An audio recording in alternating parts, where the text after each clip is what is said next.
And do not get it confused. I'm not a scholar or a preacher. I'm just a regular dude who makes mistakes too. But we are reflections true. اچھا مفتی صاحب، امراء القیس کے بارے میں کہا جاتا ہے کہ نبی کریم صلی اللہ علیہ وسلم نے نعوذ باللہ ثم نعوذ باللہ ان کی شاعری سے اقتباس لے کے قرآن کے اندر ڈال دیے اور پھر کہا کہ یہ میرا کلام ہے. اور یہ پھر کچھ عیسائی مستشرقین نے یہ تحریریں بھی پیش کی ہیں کہ دیکھو یہاں سے امراء القیس کی یہ شاعری جو ہے نا یہ قرآن میں آپ کو ملتی ہے. تو قرآن سے نبی کریم صلی اللہ علیہ وسلم نے یہ چیز اٹھائی ہے. اس کے اوپر آپ کیا کلام کریں گے؟ سب سے پہلے تو ان کو ہم یہ کہتے ہیں کہ امراء القیس کے دیوان کی آپ برگردانی کریں اور چیلنج دیتے ہیں کہ اس کے دیوان میں، اس کے اشعار میں ہمیں یہ والے اشعار دکھا دیں. سب سے پہلے چیلنج کہتی دنیا تک ان کو اتنا بڑا چیلنج ہے کہ آپ امراء القیس کے اشعار میں، اس کے دیوان میں یہ اشعار ہمیں دکھا دیں جو یہ آپ یہاں پر شائع کر دیں. المستاوی ہیں، انہوں نے اس کو شائع کیا ہے. امراء القیس کے جو عبد الرحمن المستاوی ہیں، انہوں نے ان کے اشعار کو ایک پر اکٹھا کیا، اس کا دیوان بنایا. اور اس میں بھی اگر آپ تلاش کریں تو دور دور تک ان جیسے اشعار کا نام و نشان بھی نہیں ملتا. عرب محقق ہیں منقذ بن محمود السقار، انہوں نے اپنی ایک کتاب لکھی ہے تنزیہ القرآن الکریم عن دعاوی المبتلین کے نام سے، اور اس کے اندر بھی ان اشعار کے بارے میں وہ اپنی جو تحقیق پیش کرتے ہیں، انہوں نے بہت بڑی تحقیق کی. وہ اپنی تحقیق کے مطابق وہ یہ کہتے ہیں کہ اہل تحقیق کے مطابق یہ اشعار قرآن سے ماخوذ ہیں، نہ کہ قرآن ان سے ماخوذ ہے. انہوں نے قرآن سے یہ اشعار چرائے ہیں، مطلب یہ الفاظ چرائے ہیں اور اس کے نام کی طرف منسوب کر دیے.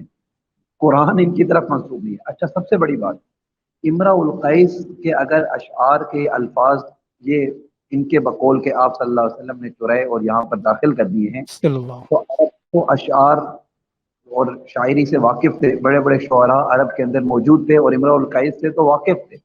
یہ آج کا ملحد کیا امراء القیس کو جانتا ہوگا جو اس وقت کے بڑے بڑے شعراء امراء القیس سے واقف تھے. تو وہ کوئی موقع ایسا نہیں چھوڑتے تھے کہ اللہ کے نبی صلی اللہ علیہ وسلم کے اوپر اعتراض کریں یا ان کو جھوٹا ثابت کرنے کی کوشش کریں. تو یہ اعتراض اس وقت کے شعراء کو بھی نہیں ملا جو آج کے ملحد کو مل گیا ہے. امراء القیس کے اشعار انہوں نے چرائے ہیں، تو اس وقت امراء القیس سے ان سے زیادہ کوئی واقف نہیں تھا، اور وہ جانتے تھے کہ امراء القیس کے اشعار نہیں ہیں اور نہ ہی امراء القیس نے اس طرح کا کوئی کلام پڑھا ہے. یہ جو کلام ہے یہ اللہ کی طرف سے، یہ کسی انسان کا کلام نہیں ہے. اور ان اشعار کو جو کب کیا ہے یہ ہے عباسی دور میں، اس کو جو ہے تخلیق کر کے امراء القیس کی طرف منسوب کیا گیا ہے. اور یہ چیز عربی میں انتحال کہلاتی ہے، اس کو انتحال کہتے ہیں. یہ شاعری کے اندر ایک اصطلاح استعمال ہوتی ہے کہ کسی کے شاعر کو ان کے اشعار کو چرا کر اس میں رد و بدل کر دیا جائے اور کہیں سے کوئی چیز ڈال دی جائے.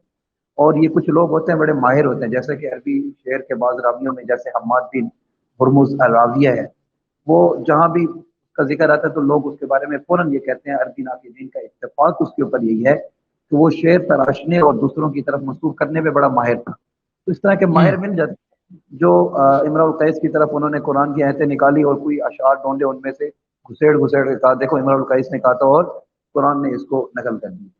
تو یہ اتنا بڑا بلینڈ کیا ہے انہوں نے، اتنا بڑا جھوٹ بولا ہے کہ اس جھوٹ سے بھی اپنی جان نہیں چھڑا سکتی ہے. اب آپ یہ دیکھ لیں نا، اس کی جو پہلا جو شعر ہے ذلت الساعۃ وشق القمر،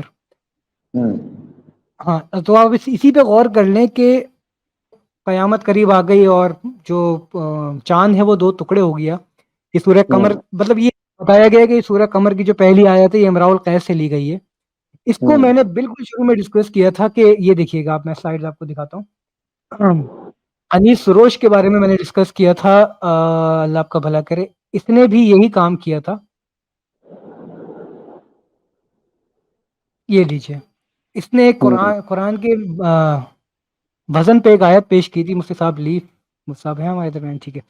اچھا جی، مطلب انہوں نے قرآن کے وزن پہ جو ہے نا ایک کتاب بنانے کی کوشش کی، کتاب بھی بنا لی. اور کتاب کیا بنائی یہ دیکھیں، ایک طربت سات ون شکل قمر کی جگہ شکل باطل ڈال دیا. اس نے ہوشیاری ایک ہی شکل قمر کی جگہ شکل باطل ڈال دیا. اس کی وجہ یہ تھی شکل قمر ڈال دیتا تو قرآن کی تائید ہو جاتی. قرآن نے کہا ہے کہ دو ٹکڑے. تو اور سب سے بڑی بات یہ ہے کہ امراء القیس جس دور کا ہے، نبی کریم صلی اللہ علیہ وسلم سے 70 یا 100 سال کا فرق ہوگا امراء القیس آپ صلی اللہ علیہ وسلم کے درمیان.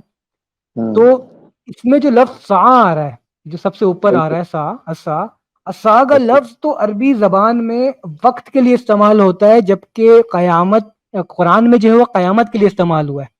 اور پری اسلامک ایرا کے اندر قیامت کا تو تصور ہی نہیں تھا، یعنی کہ ساعہ کا لفظ جو ہے وہ قیامت کے لیے کبھی عرب نے استعمال کیا ہی نہیں ہے. قرآن وہ پہلی کتاب ہے جو ساعہ کا لفظ، وقت کا لفظ جو ہے وہ، یا گھنٹے کا لفظ جو ہے وہ قیامت کے لیے استعمال کرتا نظر آ رہا. تو یہ ایک بلنڈر تو مجھے سامنے نظر آ گیا. باقی اگر آپ کو کچھ نظر آ رہا ہے اس کے اندر تو آپ بتائیے گا. اور ونشق القمر کہا تو اس سے پہلے کب چاند کے 2 ٹکڑے ہوئے تھے؟ رائٹ، القیس کے وقت میں کہاں چاند کے 2 ٹکڑے ہوئے تھے؟ بالکل، ونشق القمر تو یہ بھی ثابت کرنا پڑے گا. کہ اس کو ٹھیک کیسے ہے، پتا ہو زبردست کیا کیا کہ چاند کے 2 ٹکڑے ہو گئے. زبردست، بہترین. کچھ اور اس کے اوپر کلام کرنا چاہیں گے مزید، پھر ہم اپنے کالرز کی طرف چلتے ہیں. بس اس کا یہی ہے کہ اس کو چرایا گیا اور اس کو جو ہے نا عباسی دور کے اندر اس کو بنا کر اس کی طرف منسوخ کیا گیا. اور یہ اتنا بڑا ان کو چیلنج ہم نے دیا ہے کہ یہ اپنے اس جھوٹ سے جان چھڑا کر دکھائیں کہ امرؤ القیس کے اشعار ہیں. پہلے یہ ثابت کریں. زبردست، بہترین ہو گیا. اپنے اس جھوٹ سے جان چھڑائیں کہ آپ تحریریں پیش کی ہیں امراء القیس کی ہی ہیں.